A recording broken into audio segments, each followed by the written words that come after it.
Praise the Lord. Hallelujah. இயேசுவின் நாமத்தில் உங்களை வாழ்த்துகிறேன். உங்களை அன்போடு இந்த காலை உடன்படிக்கை தியானத்திற்கு வரவேற்கிறேன். And you are most welcome to the covenant of the day. நல்லா இருக்கீங்களா?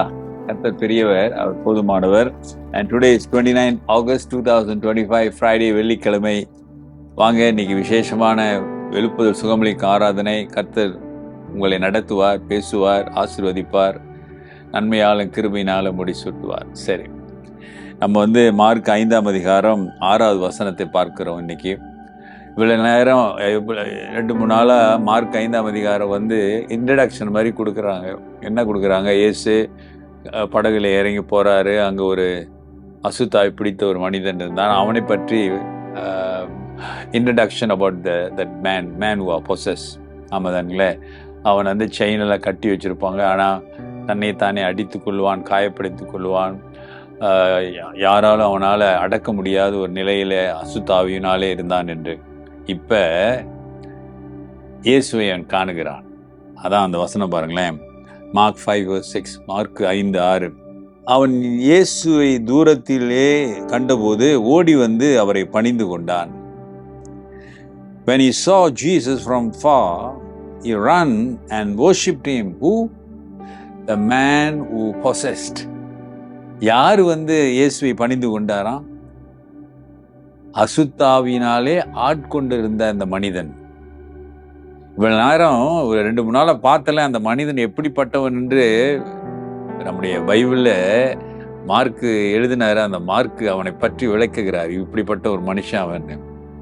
இப்ப அவன் இயேசுவை பார்த்த உடனே ஓடி பணிந்து கொள்றான்னா தரையில விழுந்திருப்பான், முழங்கால் போட்டிருப்பான், அப்படி குப்புற விழுந்து ஆண்டவரை பணிந்து கொண்டானாம். அவன் பணிந்து கொள்ளவில்லை, அவனுக்குள் இருந்த அசுத்தாவி இயேசுவை பணிந்து கொண்டது. புரியுதுங்களா? He didn't worship him. The spirit with him that he was possessed, that spirit came to Jesus, in front of Jesus, and he worshipped him. பணிந்து கொண்டானான். அந்த அசுத்த ஆவிக்கு தெரிந்தது இயேசு கிறிஸ்து யார் என்று. ஹல்லேலூயா. அருமையான சகோதரனே, சகோதரியே, சாத்தானோட நீ போராட தேவையில்லை. ஏன்னா சாத்தானுக்கு இயேசு யார் என்று தெரியும். மனுஷங்கிட்ட தாங்க போராடணும். ஏன்னா மனுஷனுக்கு தெரிஞ்சும் தெரியாதமாய் வாழ்ந்து கொண்டிருக்கிறானே.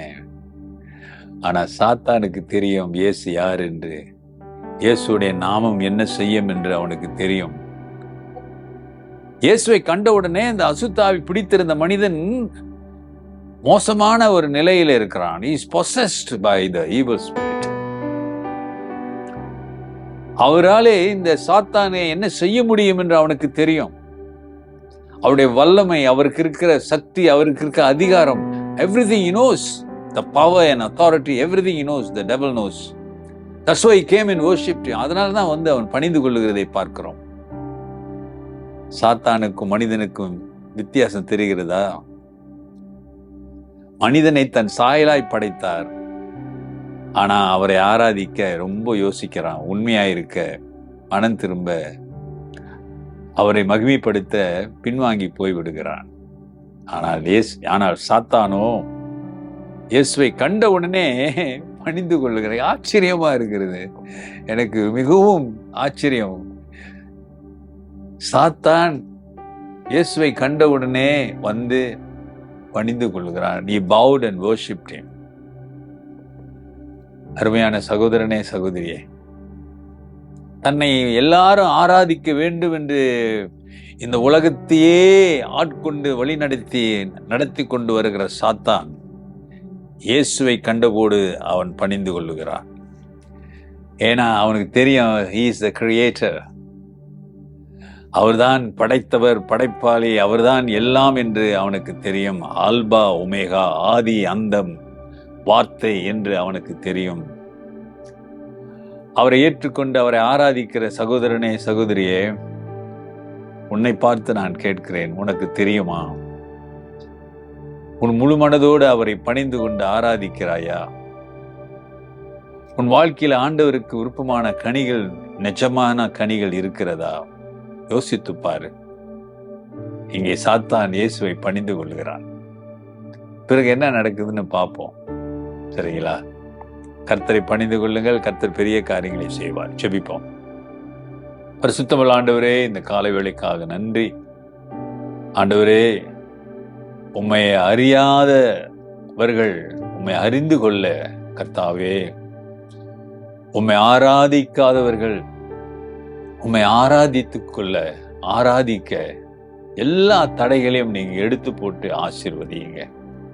இந்த கரத்தில் ஒப்பு கொடுக்கிறோம் ஆண்டவரே.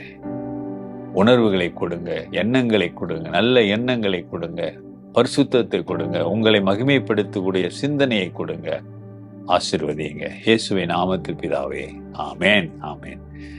நமது ஆண்டவராகிய இயேசுவின் கிருபை, பிதாவின் அன்பு, பரிசுத்தாவின் ஐக்கியம் உங்களோடு உங்களை ஆசீர்வதித்து காப்பதாக. என் ஆத்துமாவே கர்த்தரை ஸ்தோத்திரி, என் முழு உள்ளமே அவர் பரிசுத்த நாமத்தை ஸ்தோத்திரி. என் ஆத்துமாவே கர்த்தரை ஸ்தோத்திரி, அவர் செய்த சகல உபகாரங்களை மறவாதே. ஆமென். டியர் பிரதர் அண்ட் சிஸ்டர், சகோதரனே சகோதரியே, அவரை ஆராதிக்கிறவர்கள், அவரை தொழுது கொள்ளுகிறவர்கள் ஆவியோடும் உண்மையோடும் தொழுது கொள்ள வேண்டும். Take care and God bless.